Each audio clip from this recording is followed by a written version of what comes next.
Chaque jour, Charles et Carole vous présentent la leçon de l'école du sabbat.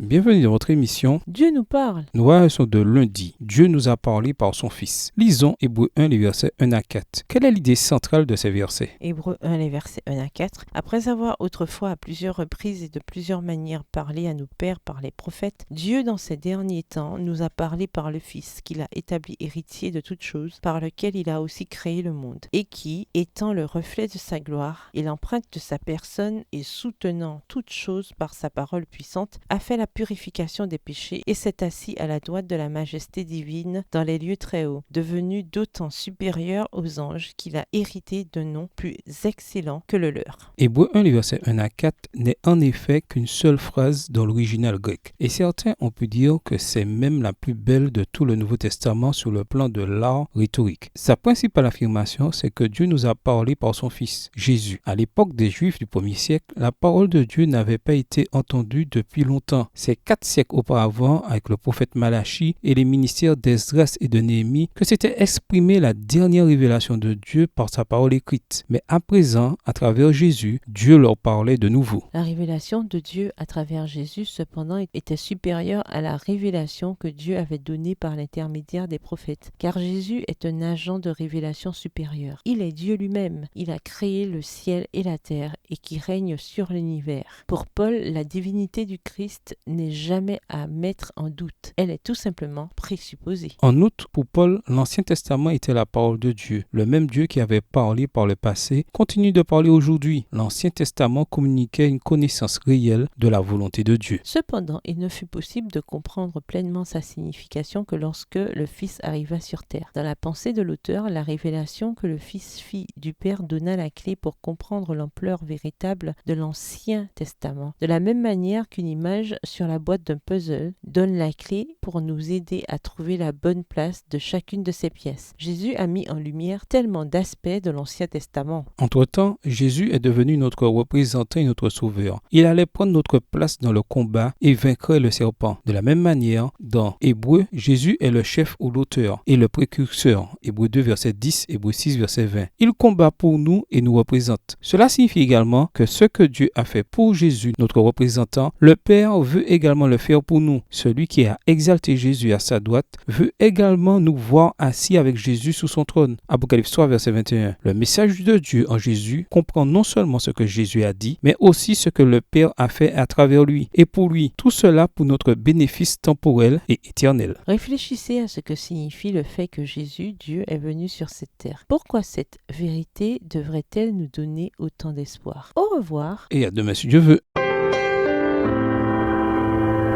Dieu nous parle. Chaque jour, Charles et Carole vous présentent la leçon de l'école du sabbat.